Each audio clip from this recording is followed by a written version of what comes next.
तुम नवम अध्याय 5 से हम लोग पाठ कर रहे थे। और हमने देखा किस प्रकार दुर्वासा की रक्षा के लिए अ, अम्बरीश प्रार्थना करते हैं सुदर्शन को। और वो प्रार्थनाओं को सुन करके सुदर्शन शीतल हो जाता है। जैसे मानो कोई बच्चा अपनी माँ को बहुत कष्ट पहुंचाए, लेकिन माँ हमेशा बच्चे के उत्थान के लिए, उसके कल्याण के लिए कार्य करती है। उसी प्रकार अम्बरीश महाराज जैसे भक्त हर जीव के लिए, सारे विश्व के लिए, कल्याण के लिए कार्यरत रहते हैं। तो इसी सुंदर प्रार्थनाएं सुन के जब सुदर्शन चला गया, दुर्वासा अम्बरीश के चरणों में गिर गए और सुंदर प्रार्थनाएं कर रहे हैं। दुर्वासा उवाच अहो अनंत दासानां महत्त्वं दृष्टमद्य मे कृतागसोऽपि यद्राजन् मंगलानि समीहसे।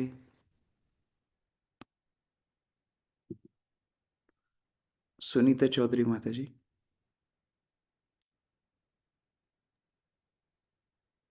दुर्वासा मुनि ने कहा, हे राजन, आज मैंने पूर्ण पुरुषोत्तम भगवान के भक्तों की महानता का अनुभव किया, क्योंकि मेरे अपराधी होने पर भी आपने मेरे सौभाग्य हेतु प्रार्थना की। तो जो चैतन्य महाप्रभु की शिक्षा है, अमानी न मान देना, अपने मान की अपेक्षा ना करके दूसरों को मान देना। श्रील भक्ति विनोद ठाकुर इसको जब अपने भजन में लिखते हैं, तो वो लिखते हैं कि वैष्णव केवल सहिष्णु होके मान देते ही नहीं है, कल्याण भी करते हैं। और ये वैष्णवों का गुण है। आज दुर्वासा वो गुण को स्वयं देख पाए कि कैसे हमने अपराध किया, हमने इतने कष्ट देने का प्रयास अम्बरीश महाराज को किया, लेकिन अम्बरीश महाराज उल्टा हमारे सौभाग्य के लिए प्रार्थना कर रहे हैं। ये वैष्णवता है। दुष्कर को नु साधूनां दुस्त्यजो व महात्मनां यही संगृहीतो भगवान सात्वतां ऋषभो हरि। शिवानी माता जी।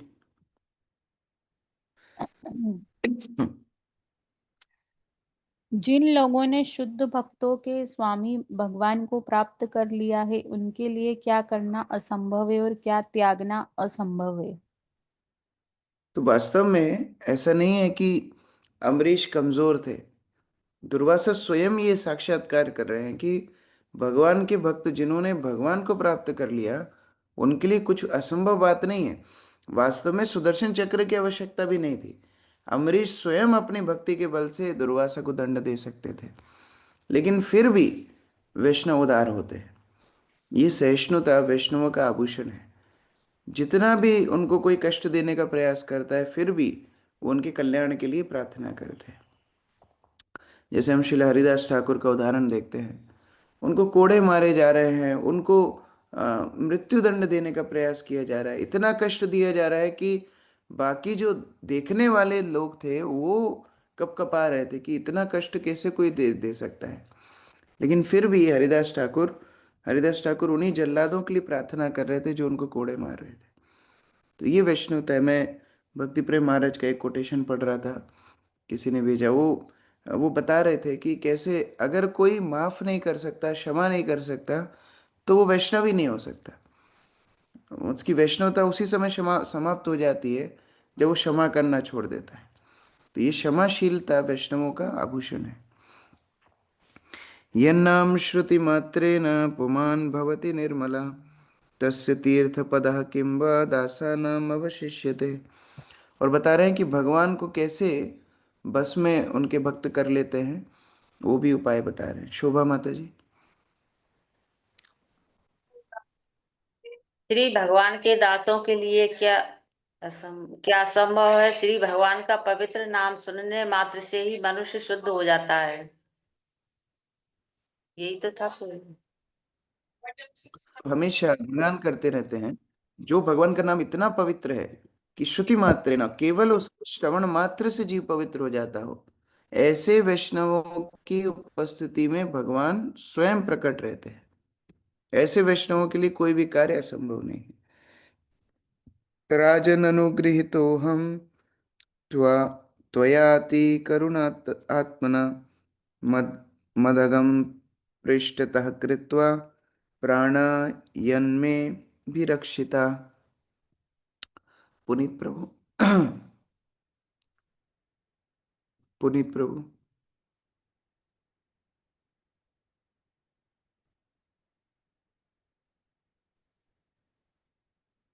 हे राजन, आपने मेरे अपराधों को अनदेखा करके मेरा जीवन बचाया है। इस तरह है इस तरह मैं आपका अत्यंत अनुग्रहित हूँ, क्योंकि आप इतने दयावान हैं। राजा तो तमकृतान। जो जीव होता है उसके हृदय में ये सारे सत्गुण हमेशा विद्यमान रहते हैं, लेकिन जैसे ही वो माया में पड़ता है ये गुणों पे आवरण ढक जाता है। वैष्णवों की संगति में जब वो पुनः ऐसे वैष्णवीय गुणों का दर्शन करता है, उसके हृदय की भी कोमलता जागृत होने लगती है। तो यहाँ पर वही देखा जा रहा है कि अभी दुर्वासा जो इतने क्रोध में थे, इतना अपनी शक्तियों का इस्तेमाल करके अम्बरीश को मारना चाह रहे थे, अब उनका हृदय भी कोमल हो गया। वो भी ये अनुभव कर पा रहे हैं कि मेरा जीवन आज बचा है केवल आपकी वजह से। तो ये वैष्णव गुणों का प्रभाव होता है कि दूसरों के हृदय में भी वैष्णव गुण प्रकट हो जाते हैं।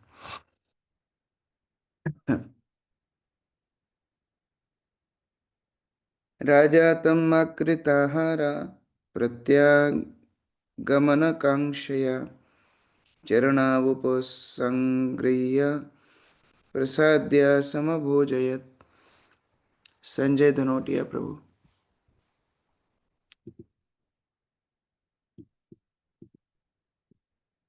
राजा ने दुर्वासा मुनि की वापसी की आशा से स्वयं भोजन नहीं किया था।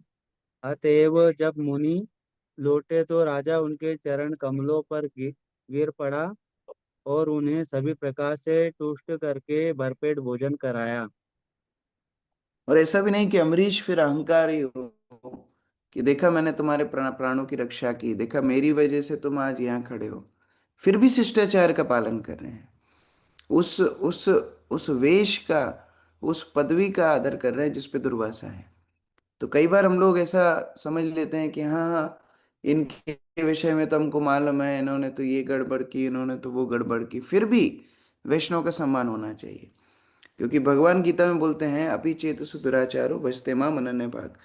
वो गड़बड़ करेगा फिर भी, हमें फिर भी वैष्णव होना है तो सबका सम्मान करना सीखना होगा। मायावादी सन्यासियों का भी सम्मान वैष्णव करता है। संगति ना करे वो अलग बात है, लेकिन सम्मान कभी नहीं छोड़ना चाहिए। तो यहाँ दुर्वासा को सम्मान कर रहे हैं, दंडवत प्रणाम कर रहे हैं, उनको तुष्ट करने के लिए भोजन की व्यवस्था कर रहे हैं।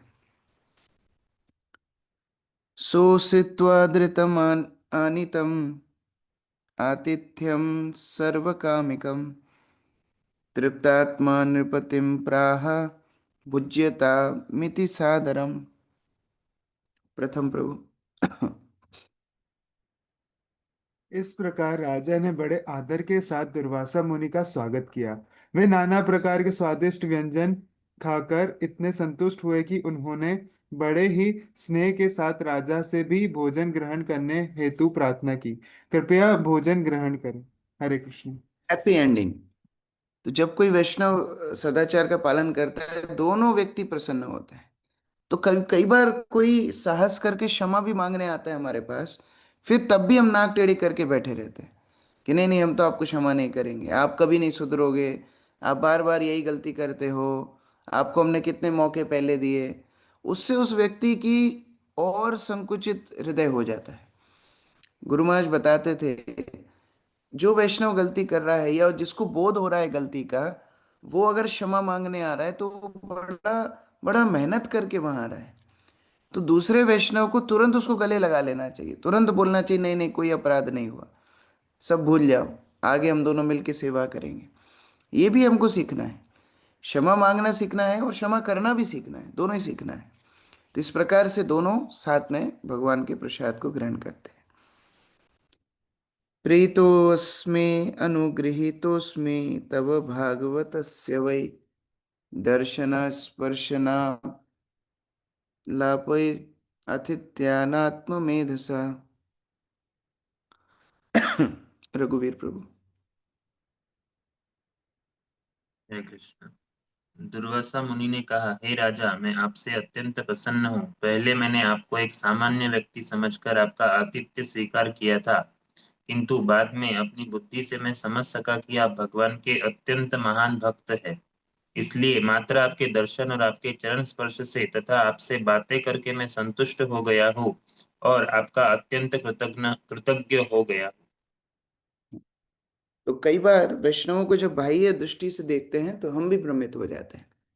इसलिए वैष्णव कभी भी बाह्य दृष्टि से देख के अनुमान नहीं लगाना चाहिए कि ये बहुत महान है और ये तो महान नहीं है और इनका सम्मान होना चाहिए और इनका नहीं होना चाहिए। नहीं, ये भेद बुद्धि से अपराध होते हैं। आरती माता जी। तात्पर्य। कहा गया है, वैष्णवेर क्रिया मुद्रा विज्ञेय न बुझे। शुद्ध वैष्णव के कार्यकलापों को बुद्धिमान से बुद्धिमान व्यक्ति भी नहीं समझ सकता। अतएव महान योगी दुर्वासा ने पहले तो महाराज अम्बरीश को एक सामान्य व्यक्ति समझकर उन्हें दंड देना चाहा। वैष्णव को समझने में ऐसी भूल हो जाती है, किंतु जब दुर्वासा मुनि को सुदर्शन चक्र द्वारा सजा मिल चुकी तो उनका होश ठिकाने आया। इसलिए आत्ममेधशा शब्द प्रयुक्त हुआ है, जो सूचित करता है कि वे अपने निजी अनुभव से समझ गए कि राजा कितना महान वैष्णव था। जब सुदर्शन चक्र ने दुर्वासा मुनि का पीछा करना प्रारंभ किया तो उन्होंने ब्रह्मा तथा शिव की शरण लेनी चाहिए और वे वैकुंठ धाम तक भी पहुंच गए, जहां उन्होंने साक्षात श्री भगवान से भी बातें की, किंतु सुदर्शन चक्र के आक्रमण से उन्हें कोई बचा न सका। अतः वे अपने निजी अनुभव से वैष्णव के प्रभाव को समझ गए। दुर्वासा मुनि निसंदेह महान योगी तथा अत्यंत विद्वान ब्राह्मण थे, किंतु इतने बड़ी योगी होते हुए भी वे वैष्णव के प्रभाव को नहीं समझ पाए थे। इसलिए कहा गया है, वैष्णवेर क्रिया मुद्रा विज्ञेय न बुझे। जब भी तथाकथित ज्ञानी तथा योगी वैष्णव के चरित्र का अध्ययन करते हैं तो उसमें त्रुटि रहने की संभावना बनी रहती है। वैष्णव को इसी से समझा जा सकता है कि अचिंत्य कार्य करने में पूर्ण पुरुषोत्तम भगवान की उस पर कितनी दया रहती है। तो इस प्रकार से कई बार आ, हम लोग बोलते हैं चमत्कार को नमस्कार। जैसे अर्जुन का भी गीता में बोध हुआ। जब अर्जुन विश्व रूप देखते हैं तब भगवान को क्षमा मांगते हैं कि हे माधव, हे केशव, मैं तो आपको अपना सखा मानता था, लेकिन आप पूर्ण पुरुषोत्तम भगवान हो। मैं आपके साथ बैठा, आपके साथ एक ही शैया पर बैठा, आपके साथ भोजन किया, विहार किया, मित्र जैसा व्यवहार किया, आप मुझे क्षमा कर दीजिए। उसी तरह यहाँ पर दुर्वासा यद्यपि सामान्य व्यक्ति अम्बरीश को सोच रहे थे, हाँ ये तो एक गृहस्थ है, ये तो राजकार्य में लगा हुआ है, व्रत कर रहा है, इसको तो साधुओं का सम्मान करना चाहिए, और हम इतने बड़े योगी हैं। ये सारे विचारों से दुर्वासा उनको उनको दंड देने के इच्छुक थे। लेकिन जब देखा कि इतनी बड़ी शक्ति सुदर्शन चक्र स्वयं अम्बरीश की रक्षा कर रहे हैं, तब उनको बोध हुआ कि वैष्णवों को कभी इस तरह बाह्य वस्तुओं से कभी निर्णय नहीं करना चाहिए। कर्मावदातम एतम एतत्ते गायन्ति स्वस्त्रियो मुहुः कीर्तिं परम पुण्यम च कीर्तयिष्यति भूरियम। सौम्य माता जी।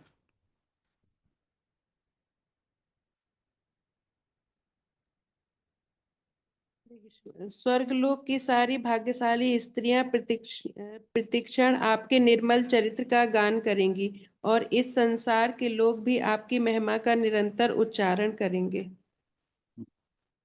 श्रीशुक उवाच एवं संकीर्त्य राजनं दुर्वासा परितोषितः ययौ विहाय समन्त्र्य ब्रह्मलोकमहेतुकम्। रोहित प्रभु। श्री सुखदेव गोस्वामी ने आगे कहा, इस प्रकार सब तरह से संतुष्ट होकर महान योगी दुर्वासा ने अनुमति ली और वे राजा का निरंतर यशोगान करते हुए वहां से चले गए। वे आकाश मार्ग से ब्रह्मलोक गए जो शुष्क ज्ञानियों से रहित थे। तो किसी व्यक्ति के चरित्र से अच्छा व्यक्तित्व निकालना है कि बुरा व्यक्तित्व निकालना है, ये हमारे ऊपर निर्भर करता है। अम्बरीश के संगति में दुर्वासा की भक्ति पोषित हो गई, उनके हृदय से भी वैष्णव का गुणगान निकल गया, और ऐसे ब्रह्मलोक में जहाँ एकमात्र ज्ञानी रहते हैं वहां जा करके वो वैष्णव का गुणगान कर रहे हैं। तो ये समझना बहुत आवश्यक है कि हमारी क्रियाओं के ऊपर सामने वाले वैष्णव की भी प्रतिक्रिया निर्भर करती है। हम भक्तिमय क्रियाओं का आश्रय लेंगे तो उनके हृदय में भी भक्ति प्रकाशित होगी, और हम लौकिक स्तर पे आकर के आदान प्रदान करेंगे तो सामने वाले वैष्णव भी लौकिक आदान प्रदान करेंगे। तो ये हमारी जिम्मेदारी भी होती है। राघव प्रभु।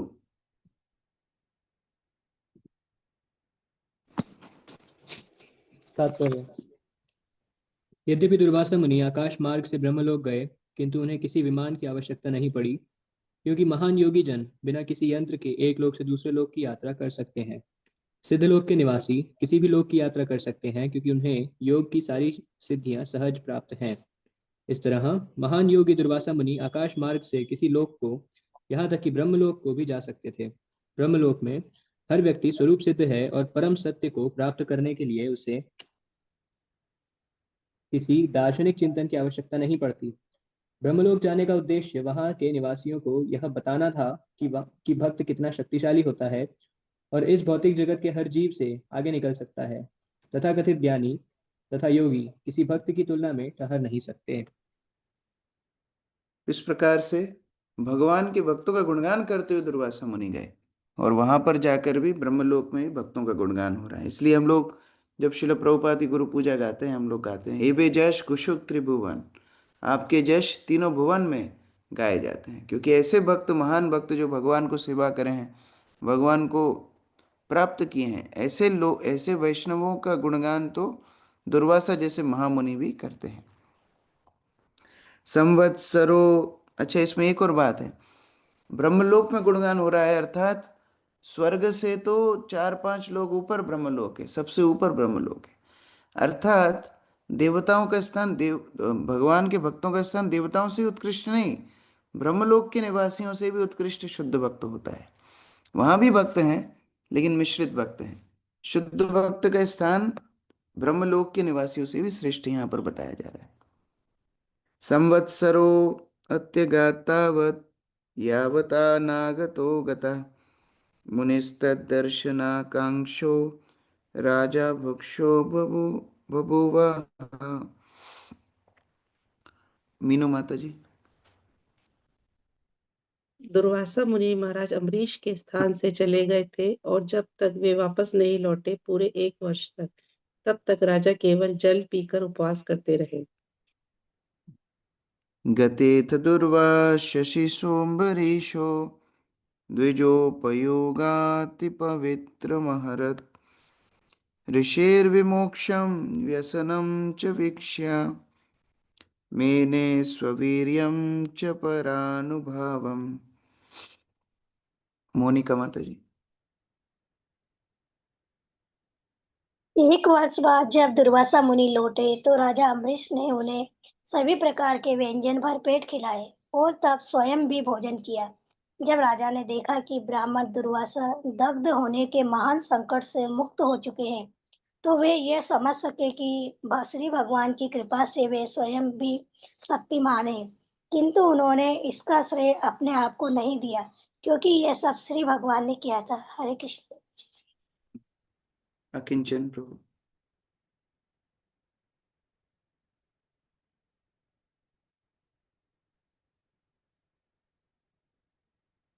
जाम्बवती माता जी।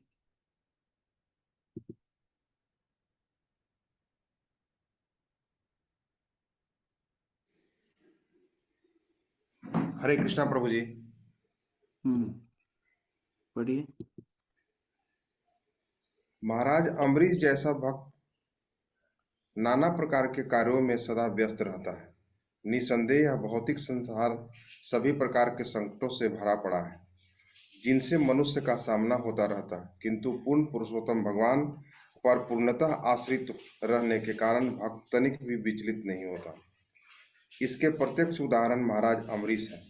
वे संपूर्ण जगत के सम्राट थे और उन्हें अनेक कार्य संपन्न करने होते थे, और इन कार्यों के बीच में दुर्वासा मुनि जैसे व्यक्ति अनेक प्रकार के व्यवधान उपस्थित करते रहते थे, लेकिन राजा इन सबको धैर्यपूर्वक सहते जाते थे, क्योंकि वे श्री भगवान की कृपा पर पूर्णतः निर्भर रहते थे। किंतु श्री भगवान सबके हृदयों में स्थित है। सर्वस्य चाहं हृदय सन्निविष्ट, और वे अपनी इच्छानुसार कार्य चलाते थे। अतः यद्यपि महाराज अम्बरीश को अनेक उपद्रवों का सामना करना पड़ा, किंतु श्री भगवान उन पर दयालु थे। अतएव सारी बातें इस प्रकार से नियोजित हो गई कि अंत में दुर्वासा मुनि तथा महाराज अम्बरीश महान मित्र बन गए और उन्होंने भक्ति योग के आधार पर मैत्री भाव से एक दूसरे से विदा ली। अंततः दुर्वासा मुनि को भक्ति योग की शक्ति पर विश्वास हो गया, यद्यपि वे स्वयं महान योगी थे। अतएव जैसा कि भगवान श्री कृष्ण श्रीमद् भागवत गीता में कहा है। हरे कृष्णा प्रभु जी। अलादिनी शक्ति माता जी आगे पढ़ी।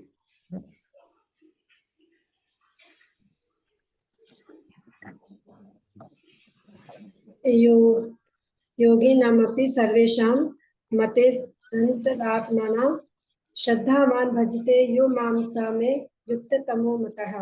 समस्त योगियों में से जो योगी श्रद्धा पूर्वक मुझ में सदैव विश्वास करता है और दिव्य प्रेमा भक्ति से मेरी पूजा करता है, वह योग द्वारा मुझसे भली भांति संयुक्त हो जाता है और सबसे उच्चस्थ होता है।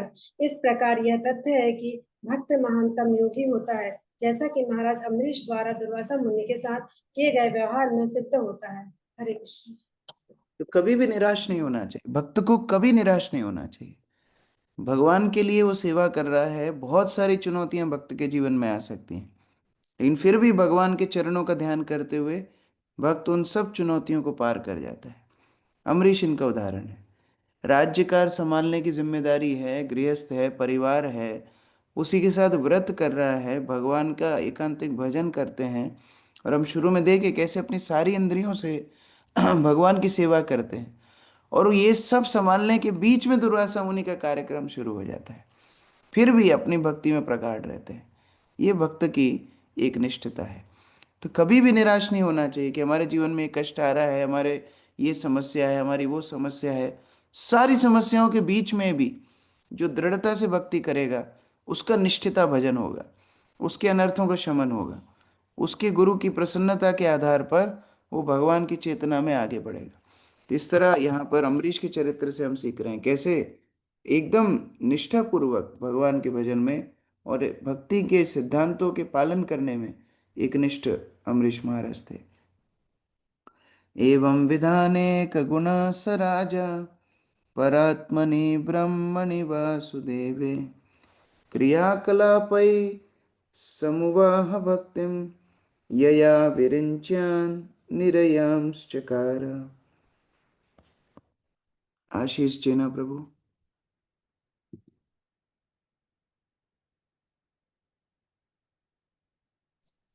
इस प्रकार अपनी भक्ति भक्ति के कारण नाना प्रकार के दिव्य गुणों से युक्त महाराज अम्बरीश ब्रह्मा परमात्मा तथा पूर्ण पुरुषोत्तम भगवान से भली भली भली भली भांति अवगत हो गए हैं और सम्यक रीति से भक्ति करने लगे। अपनी भक्ति के कारण उन्हें इस भौतिक जगत का सर्वोच्च लोक भी नरक तुल्य लगने लगा। हरे कृष्ण प्रभु। आशीष प्रभु दक्ष संकर्षण प्रभु के भाई हैं और अभी अभी उज्जैन आए हैं 3-4 दिन पहले, और अभी उज्जैन में ही हम लोग इनको किडनैप करके रखेंगे, ऐसा हमारा आयोजन है। तो सभी भक्त प्रार्थना करें इनके भक्ति जीवन के लिए।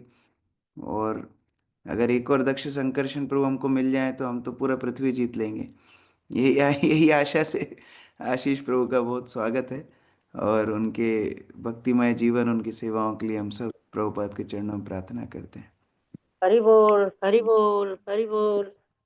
प्रभु जी इस ग्रुप के सारे लोगों को किडनैप कर लो प्लीज। अरे ठीक है। तात्पर्य अरविंद प्रभु, अरविंद यादव प्रभु। महाराज अम्बरीश जैसा महान एवं शुद्ध भक्त ब्रह्म परमात्मा तथा भगवान से भली भांति परिचित रहता है। दूसरे शब्दों में वासुदेव कृष्ण का भक्त परम सत्य के अन्य स्वरूपों से अवगत रहता है। परम सत्य की अनुभूति 3 रूपों में की जाती है, ब्रह्म, परमात्मा तथा भगवान। ब्रह्मेति परमात्मेति भगवान इति शब्दते। भगवान वासुदेव का भक्त सब जानता है, वासुदेव सर्वम इति, क्योंकि वासुदेव कृष्ण में परमात्मा तथा ब्रह्म दोनों निहित रहते हैं। मनुष्य को योग क्रिया द्वारा परमात्मा की अनुभूति नहीं करनी होती, क्योंकि सदैव वासुदेव का ध्यान करने वाला भक्त सर्वोच्च योगी है। योगी नाम अपि सर्वेशाम। जहां तक ज्ञान का संबंध है, यदि कोई वासुदेव का पूर्ण भक्त है तो वह सबसे बड़ा महात्मा होता है। वासुदेव सर्वमिति स महात्मा सुदुर्लभ। महात्मा वह है जिसे परम सत्य का पूरा ज्ञान हो। इस प्रकार महाराज अम्बरीश भगवान का भक्त होने के कारण परमात्मा, ब्रह्म, माया, भौतिक जगत, आध्यात्मिक जगत तथा सर्वत्र घटित होने वाली घटनाओं से पूरी तरह अवगत थे। यस्मिन् विज्ञाते सर्वमेवं विज्ञातम भवति। वासुदेव को जानने के कारण उनका भक्त वासुदेव की सृष्टि के भीतर हर वस्तु को जानता है। वासुदेव सर्वमिति स महात्मा सुदुर्लभ। ऐसा भक्त इस भौतिक जगत के भीतर सुख के सर्वोच्च स्तर को कोई महत्व प्रदान नहीं करता। नारायण पराः सर्वे न कुतश्चन विभत्यति सर्व सर्वगा परवगनर केष्वपि तुल्यार्थदर्शिनः। भागवत 6:17-28। भक्ति में स्थिर रहने के कारण भक्त इस जगत के किसी भी पद को महत्वपूर्ण नहीं मानता। इसीलिए श्री प्रबोधानंद सरस्वती ने लिखा है चैतन्य चरितामृत 5 से, कैवल्यम नरकायते त्रिदश पुराकाश पुष्पायते दुर्दांतेन्द्रिय या काल्प सर्प पटली प्रोत्खात द्रंष्ट्रायते विश्वम पूर्ण सुखायते विधि महेंद्र दाशिष किटायते। जिसको किटायते यत कारुण्य कटाक्ष वैभवताम तम गौरमेव स्तुमः। ऐसा व्यक्ति जो श्री चैतन्य महाप्रभु जैसे महान पुरुष की भक्ति के द्वारा शुद्ध भक्त बनता है, उसके लिए कैवल्य अर्थात ब्रह्म में तल्लीन हो जाना नरक तुल्य है। भक्त के लिए स्वर्ग लोक आकाश पुष्प के समान है, और सिद्धि की तो भक्त तनिक भी परवाह नहीं करता, क्योंकि भक्त को योग सिद्धि का उद्देश्य स्वतः प्राप्त हो जाता है। ऐसा तभी संभव है जब मनुष्य श्री चैतन्य महाप्रभु के आदेशों के माध्यम से भगवत भक्त बन जाता है। हरे कृष्ण। इस प्रकार से ये भक्ति के फल है कि भौतिक संसार के सारे सुख भक्त को तुच्छ लगने लगते हैं, और कैवल्य नरकायते, कैवल्य अर्थात मुक्ति भी नरक समान लगने लगती है। ये भक्ति की श्रेष्ठता है। और विशेषतः श्री चैतन्य महाप्रभु का उल्लेख यहाँ पर क्यों प्रभुपाद कर रहे हैं? क्योंकि श्री चैतन्य महाप्रभु ने ये अधिकार सामान्य जीवों तक को दे दिया, जबकि ये जो साक्षात्कार है अम्बरीश महाराज जैसे उत्कृष्ट भक्तों को होता है, लेकिन चैतन्य महाप्रभु की कृपा से साधारण साधक भी ये भौतिक संसार के इंद्रिय तृप्ति के विषयों से मुक्त होकर के भगवान के चरणों की भक्ति का आनंद उठा सकता है। ये उनकी विशेष कृपा। अभी सुखदेव गोस्वामी अंतिम फलश्रुति सुना रहे हैं। श्री शुक उवाच अथाम्बरीशस्तनयेषु राज्यं समानशीलेषु विसृज्य धीरा वनं विवेशात्मनि वासुदेवे मनो दधध्वस्तगुणप्रवाह। हिमांशी माता जी।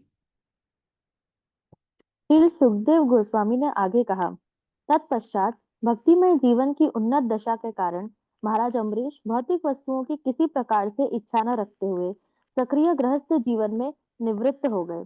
उन्होंने अपनी संपत्ति अपने ही समान योग्य पुत्रों में बांट दी और स्वयं वानप्रस्थ आश्रम स्वीकार करके भगवान वासुदेव में अपना मन पूर्णतः एकाग्र करके हेतु जंगल चले गए। तो इस प्रकार से जैसे ही उनके अंदर वैराग्य भावना आई, उन्होंने अपने सारे राज्य को पुत्रों को दे करके वन का आश्रय लिया। तो जैसे ही हम लोग को इस तरह अनुकरण नहीं करना, लेकिन फिर भी अगर ऐसी भावनाएं आए कि मैं ही प्रभुपाद के आंदोलन में मदद करना चाहता हूँ, तुरंत उसके लिए समय निकालने का प्रयास करना चाहिए। सब कुछ छोड़ने का अधिकार हमारा नहीं है, हमारी यहाँ जिम्मेदारियाँ हैं, लेकिन फिर भी जिस दिन ऐसा लगे कि मुझे और साधना करना चाहिए, थोड़ा एक्स्ट्रा जप, थोड़ा एक्स्ट्रा पठन, थोड़ा एक्स्ट्रा प्रचार, समय निकालना चाहिए। तात्पर्य यामिनी माता जी।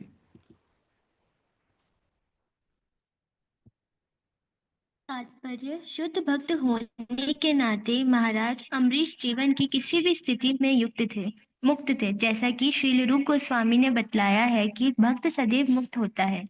इहा यस्य हरे दास्ये कर्मणा मनसा गिरा निखिला स्वप्य वास्तुस्तु जीवन मुक्त स उच्यते।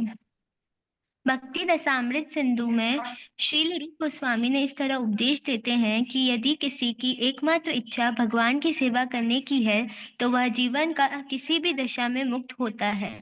निसंदेह महाराज अम्बरीश किसी भी दशा में मुक्त थे, किंतु आदर्श राजा के रूप में उन्होंने गृहस्थ जीवन से वानप्रस्थ आश्रम ग्रहण किया।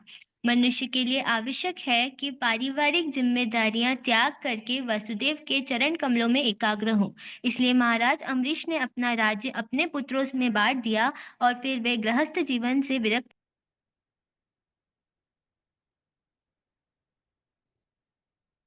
इस प्रकार पूर्ण रूप से एक समय के बाद अम्बरीश महाराज जैसे वानप्रस्थ को ग्रहण किए, उसी तरह से हर व्यक्ति को एक समय के बाद अपने जीवन को समेटने का आयोजन करना चाहिए और ज़्यादा उसको फैलाना नहीं चाहिए।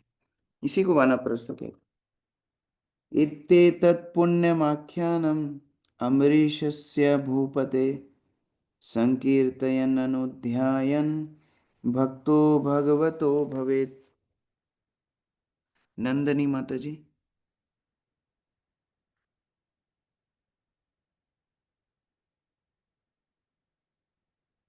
कुलदीप प्रभु। जो भी इस कथा को बार करता है तो महाराज अम्बरीश के कार्यकल्पों से संबंधित इस कथा का चिंतन करता है, वह अवश्य ही भगवान का सुप्त भक्त बनता है। दोनों है, कोई संकीर्तन अर्थात इसका कोई गुणगान करेगा और केवल स्मरण मात्र कर लेगा अम्बरीश महाराज के चरित्र को, वो भगवान का शुद्ध भक्त बन जाएगा। ये श्रुति फल सुखदेव गोस्वामी इस चरित्र को सुनने के लिए दे रहे हैं। भूमिका माता जी। तात्पर्य यहाँ पर श्रील विश्वनाथ चक्रवर्ती ठाकुर ने एक उत्तम उदाहरण दिया है। जब कोई मनुष्य धन के लिए अति लालायित रहता है तो वह लखपति या करोड़पति बन जाने पर भी संतुष्ट नहीं होता, प्रत्युत येन केन प्रकारेण और अधिक धन कमाना चाहता है। ऐसी ही मनोवृत्ति भक्त में भी पाई जाती है। भक्त यह सोचकर कभी संतुष्ट नहीं होता कि मेरी भक्ति की यह सीमा है। वह भगवान की जितनी अधिक सेवा करता है उतनी ही अधिक सेवा करने की उसकी इच्छा जगती है। यह एक भक्त की दशा है। महाराज अम्बरीश अपने गृहस्थ जीवन में सभी प्रकार से शुद्ध भक्त थे, क्योंकि उनका मन और तथा उनकी सारी इंद्रियां भक्ति में लगी रहती थी। सवे मना कृष्ण पदार विंदयो वचांसी वैकुंठ गुणानुवर्णने। महाराज अम्बरीश आत्मतुष्ट थे क्योंकि उनकी सारी इंद्रियां भक्ति में लगी थी। सर्वोपाधिनिर्मुक्तम तत्परत्वेन निर्मलम ऋषिकेण ऋषिकेश सेवनम भक्ति रुच्यते। महाराज अम्बरीश ने अपनी सारी इंद्रियों को भक्ति में लगाए रखते हुए भी अपना घर त्याग दिया और अपने मन को श्री कृष्ण के चरण कमलों पर एकाग्र करने के उद्देश्य से वे जंगल चले गए। ठीक वैसे ही जैसे एक व्यापारी धन धान्य से संपन्न होते हुए भी और अधिक धन कमाना चाहता है। भक्ति में अधिकाधिक लगे रहने की यह प्रवृत्ति मनुष्य को महान पद पर लाती है।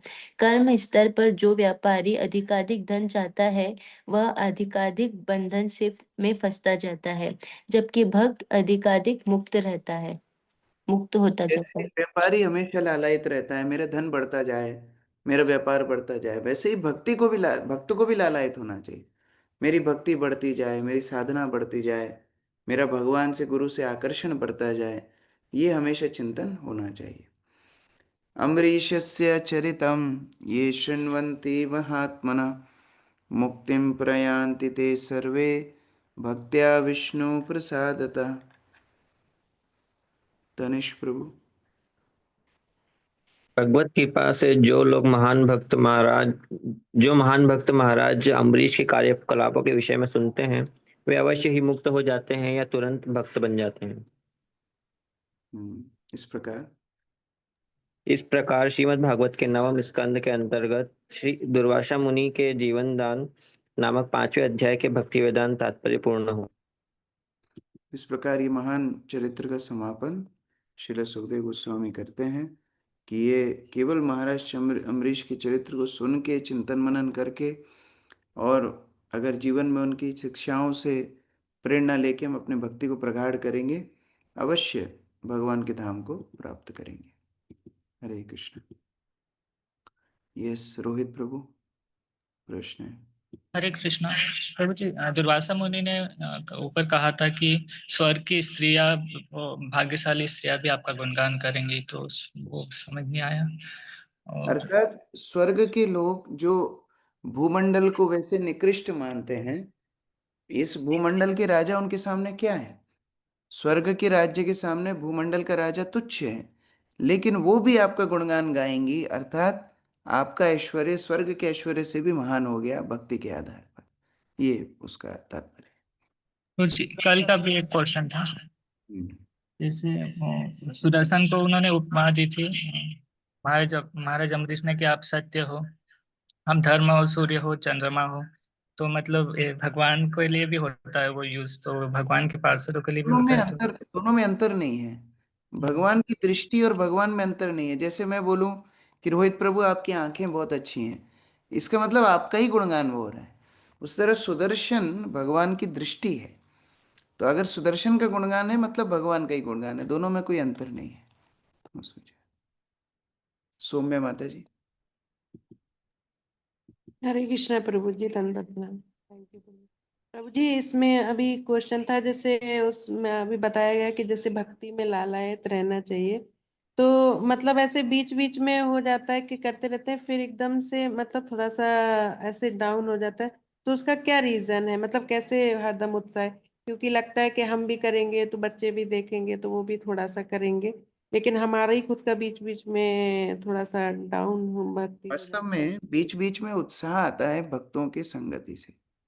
हमारी प्राकृतिक भौतिक जगत में अवस्था है भक्ति ना करने की, ये हमारी प्राकृतिक अवस्था है। तो जब बीच बीच में उत्साह आता है तब आश्चर्य करना चाहिए, अरे मेरे अंदर उत्साह कैसे आ गया? अच्छा अच्छा, ये भक्तों की कृपा से आ गया। और जब ये उत्साह को हम बना करके रखना चाहते हैं, तो उत्साही भक्तों का संग नित्य रूप से करना चाहिए। वो उत्साह बना रहेगा केवल उत्साही भक्तों की संगति में। और जब वो उत्साही भक्तों में प्रेरणा देंगे, तो धीरे धीरे धीरे हमारी भी वो अवस्था आएगी जिसको निष्ठा अवस्था बोलते हैं। तो जैसे भक्ति के लक्षण बताएं, भक्ति के स्तर बताए हैं: श्रद्धा, साधु संग, भजन क्रिया, अनर्थ निवृत्ति, निष्ठा। तो वो निष्ठा प्राप्त होती है जब साधु संग परिपक्व होता है। साधु संग में भक्ति करने की प्रेरणा, और फिर उससे अनर्थों का शमन, और फिर स्थिरता हमारे भक्ति जीवन में आती है। तो वो मूल है उसका साधु संग, उत्साही भक्तों का संग। राघव प्रभु। हरे कृष्णा प्रभु जी। प्रभु जी, हम अमरीश महाराज के चरित्र में देखते हैं कि दुर्वासा मुनि ने उनके प्रति अपराध किया, लेकिन फिर भी वो उनके प्रति हॉस्पिटेबल ही रहे। ऐसे ही हमने एक बार एक सन्यासी से सुना था कि श्री श्रीमद् भक्तिचार्य स्वामी महाराज एक बार एक गलत फहमी के चलते कुछ भक्त उनको ऐसा समझ रहे थे कि उन्होंने कुछ गलती करी है या ऐसा ही कुछ हुआ था, तो गुरु महाराज उनसे मिलने के लिए 6 घंटे ड्राइव करके गए थे और फिर उनसे बात करी थी, और उनकी गलती ना होने के बावजूद भी उन्होंने क्षमा मांगी थी। तो हम ऐसा हृदय कैसे बना सकते हैं अपना भक्तों के प्रति? दो दो माध्यम हैं, दो इसके पक्ष हैं। एक तो ऐसे महान भक्तों के चरित्र का श्रवण जब हम करते हैं, तो उनसे हमें प्रार्थना करना चाहिए कि जो सिद्धांतों को आपने इतनी सहजता से अपने भक्ति में स्वीकार कर लिया, हम लोग बड़ा लड़खड़ा रहे हैं इन सिद्धांतों को पालन करने के लिए, तो उनसे हमें कृपा याचना करना चाहिए। जैसे जब हम प्रहलाद महाराज के बारे में सोचते हैं, तो प्रहलाद महाराज से दृढ़ता की भिक्षा मांगनी चाहिए। ध्रुव से जब हम ध्रुव ध्रुव महाराज के बारे में श्रवण करते हैं, तो ध्रुव से दृढ़ता की भिक्षा मांगनी चाहिए। हरिदास ठाकुर से जब हम स्मरण करते हैं, तो उनसे सहिष्णुता, नाम के प्रति रुचि, इसकी भिक्षा मांगनी चाहिए। इस तरह जो महान आचार्य हैं जिन्होंने जो गुणों को दर्शाया है, वो उन आचार्यों से पहले तो भिक्षा मांगी जाए, प्रार्थना की जाए कि ये गुणों को भी हम अपने जीवन में अपनाना चाहते हैं। दूसरा, भक्ति के प्रयास से, भक्ति की साधना से ये गुण हृदय में प्रकाशित होते हैं। तो जो हम साधना, प्रभुपाद जी की बताई हुई साधना का पालन कर रहे हैं, सुबह उठना, भगवत नाम का जप एकाग्रता से करना, भागवत का श्रवण एकाग्रता से करना, सेवा करना। तो जब ये साधना परिपक्व होती है तो अपने आप ये गुण हमारे हृदय में प्रकाशित होते चले जाते हैं। तो दोनों साथ साथ चलें। एक महान वैष्णवों से प्रार्थना हम लोग करें, और दूसरा कि साधना के आश्रय को बहुत गंभीरता से लें। तो फिर सारे जो भगवत प्रिय गुण हैं, जो भगवान को प्रिय हैं, वो सारे गुण भक्त के हृदय में प्रकाशित होते जाएंगे। ये प्रैक्टिस का विषय नहीं है। ये विषय ऐसा नहीं है कि मैं अच्छा कल से अब अपने आप एक कील चुबाऊंगा और वो कील के दर्द को सहन करने का प्रयास करूंगा। भौतिकवादी जो निराकारवादी योगी हैं वो ऐसे अभ्यास करते हैं, अपने आप को कष्ट देते हैं। आपने कुंभ मेला में देखा होगा, कोई आग में बैठा है, कोई कील के ऊपर बैठा है, कोई कांटों के ऊपर बैठा है, और उसके माध्यम से वो सहिष्णु बनने का प्रयास करते हैं, इंद्रियों को दमन करने का प्रयास करते हैं। लेकिन भक्ति का पथ उस तरह नहीं है। भक्ति का पथ है जड़ में पानी डालने का। तो जब हम वैष्णवों का आश्रय लेते हैं, उनको स्मरण करते हैं, उन प्रार्थना करते हैं और उनके आदेशों का पालन करते हैं, सारे गुण हमारे हृदय में अपने आप प्रकाशित हो जाते हैं। जो डिवोटीज वहाँ हैं मंदिर में, आप लोग दर्शनार्थी जा सकते हो। यस, जगदीश्वर प्राण प्रभु। हरे कृष्ण। धन्यवाद प्रभु जी। तो जी इधर तात्पर्य में आया था कि ब्रह्मलोक में सभी लोग स्वरूप सिद्ध होते हैं, तो वहाँ पे अपने आइडेंटिफिकेशन को कैसे स्वरूप शुद्ध अवस्था को स्वरूप कैसे वो सिद्ध नहीं, मानते हैं? प्रभुपाद स्वरूप सिद्ध नहीं लिखे। प्रभुपाद इंग्लिश में कहते हैं लिबरेटेड। लिबरेटेड अर्थात भौतिक बंधनों से मुक्त हो जाते हैं।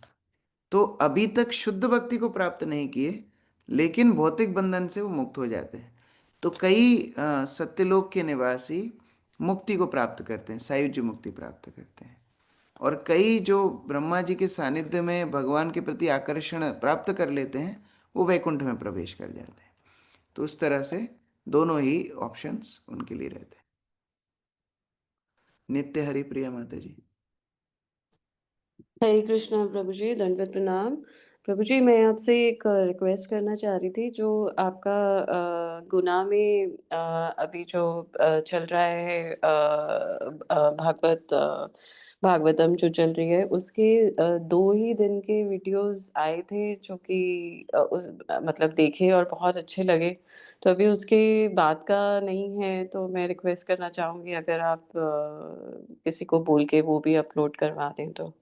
ठीक है, थैंक यू सो मच प्रभु जी। यस, प्रदीप प्रभु।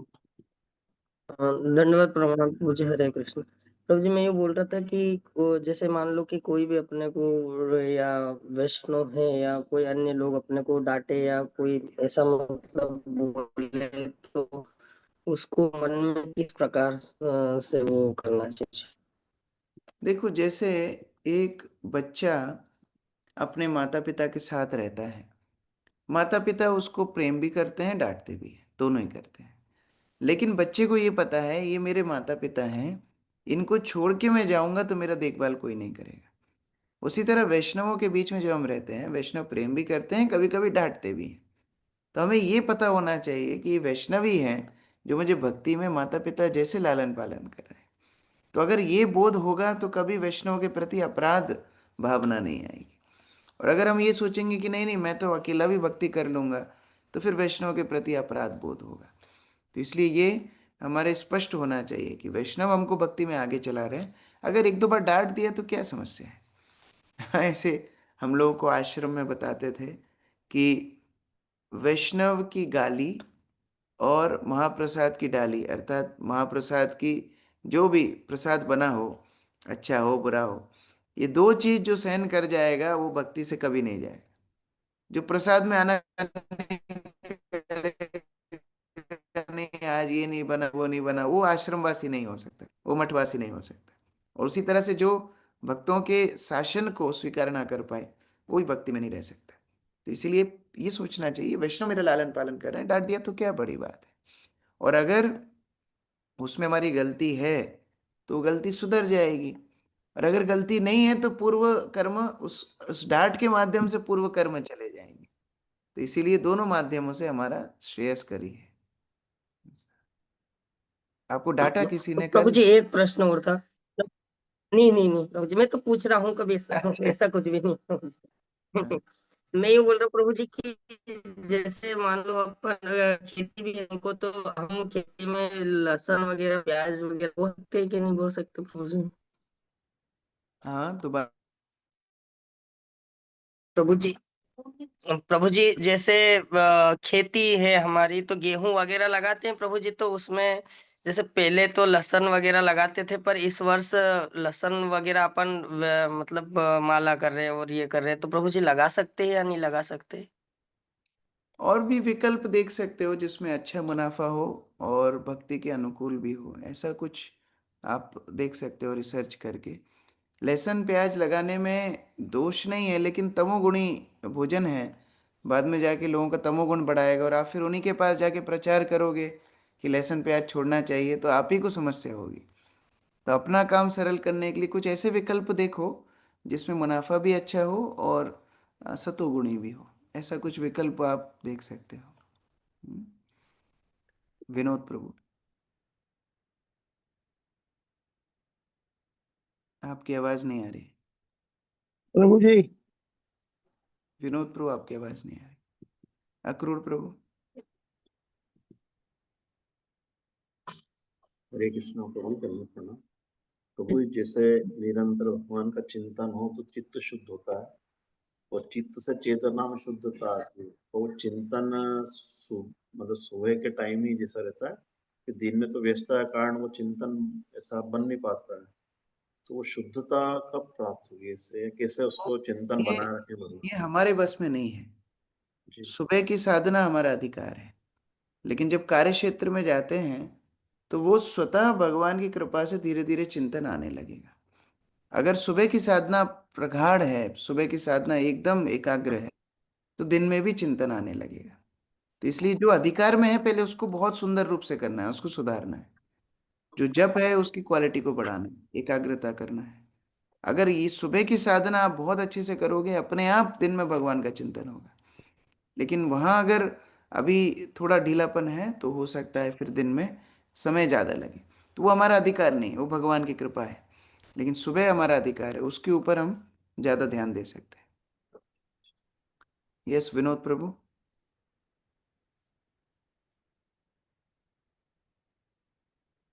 हाँ बोलिए, आप अनम्यूट हैं।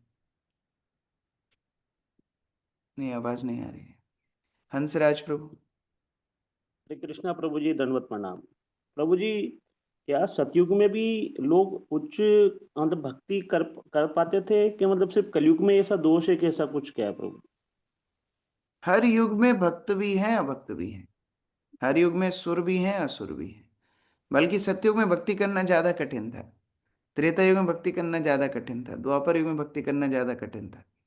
वहां तो हिरण्यकशिप हिरण्याक्ष जैसे राक्षस थे जो भक्ति करने वालों को एकदम जिंदा खा जाते थे। कम से कम ऐसा अभी कोई नहीं कर रहा है। तो भक्ति तो हर युग में थी, और भक्ति करना भी भक्तों ने आश्रय भक्ति कर लिया। लेकिन कलयुग में भक्ति करना आसान हो गई श्री चैतन्य महाप्रभु के माध्यम से। यही हमारे लिए बेनिफिट है। जी प्रभु, हरे हरे कृष्णा कृष्ण प्रभु जी, प्रभु जी, दंडवत आवाज आ रही है हमारी? हाँ। हरे कृष्ण। यस। आ रही है प्रभु जी? आ रही है। हाँ प्रभु जी, कल मैं आया तो सबसे पहले आपकी लिखी हुई चारु विलास पुस्तक श्रीमद् भक्ति चारू स्वामी के ऊपर पढ़ी। 25% मैंने पढ़ ली है प्रभु जी, बहुत अच्छी लगी। इसमें थोड़ा सा जो प्रस्तावना दी है वो भी बहुत पसंद आई। पर प्रभु जी आपका पीछे के पृष्ठ पे या कहीं भी फोटो नहीं है प्रभु जी। इसमें एक एक तो ये, और दूसरा इसका और एडिशन मेरा निकलेगा क्या प्रभु जी? पुस्तक मेरे बारे में नहीं है, गुरुमाज के बारे में है, इसलिए गुरुमाज जी का प्रभु जी। काफी है। तो इसके आगे और एडिशन निकालेंगे प्रभु जी? हाँ, प्रयास है, आगे और भी कुछ स्मृतियां हैं उनको लिखने जी का। जी प्रभु जी, थैंक यू प्रभु जी। प्रभु जी हरे कृष्णा। यस गौरी शंकर प्रभु। प्रभु जी वो दक्ष शंकर प्रभु जी के भाई के दर्शन करवा दो प्रभु जी हमें, वो गए अगर बैठे हो तो। दर्शनार्थी में नाचने के लिए गए, वो गुरु पूजा में प्रभुपाद को पुष्प चढ़ाने के लिए। आप उज्जैन आके दर्शन करना उनका, ठीक है। हरे कृष्ण। हिरेन प्रभु। कृष्णा प्रभु। प्रभु जी अभी उसमें अभी लिखा हुआ आया कि दुर्वासा मुनि 1 वर्ष के लिए और तब तक अम्बरीश महाराज ने जल नहीं पिया था। नहीं, ये बात थोड़ी समझ नहीं आई। दुर्वासा 1 साल के लिए नहीं, वो व्रत 1 साल से चल रहा था। और पारण के समय दुर्वासा मुनि आए थे, तो इसीलिए अम्बरीश महाराज 1 साल से भोजन नहीं कर पाए। ऐसा नहीं कि दुर्वासा 1 साल तक नहीं गए थे, दुर्वासा पारण के समय आए और पारण का समय निकलता जा रहा था, 1 साल से वो व्रत करे जा रहे थे, तो तब उन्होंने चरणामृत लेकर के व्रत का पारण किया, वो लेके। जी जी प्रभु जी, समझ गया। Thank you so much. Vinod Patel प्रभु, अंतिम प्रश्न। हरे कृष्णा प्रभु जी, दंडवत प्रणाम। हमारे बालाकोन इंदौर एक नेशनल पब्लिक स्कूल है, वहाँ पढ़ते हैं। तो वहाँ पे जो स्कूल के ओनर है, उनसे मेरी एक बार बात हुई थी, तो उन्होंने तिलक देखा था, बोला आप इस्कॉन से जुड़े हुए हैं। उन्होंने आगे देख के मेरे को बोला था कि आप इस्कॉन का कार्यक्रम रख सकते हो स्कूल में, कभी रखना चाहो तो। कभी प्रभु आप एक आपका बार समय अध्यक्ष संकर्षण प्रभु से बात करो, वो लोग कुछ 5-7 प्रोग्राम्स इंदौर में अभी प्लान कर रहे हैं, तो उसी जी के जी साथ प्रभु। भी प्लान करके वो लोग जा सकते हैं। हाँ, एक बार ठीक आप ठीक प्रभु से बात। ठीक ठीक ठीक। हरे कृष्णा। प्रभुपाद की जय, संवेद भक्त वृंद की जय।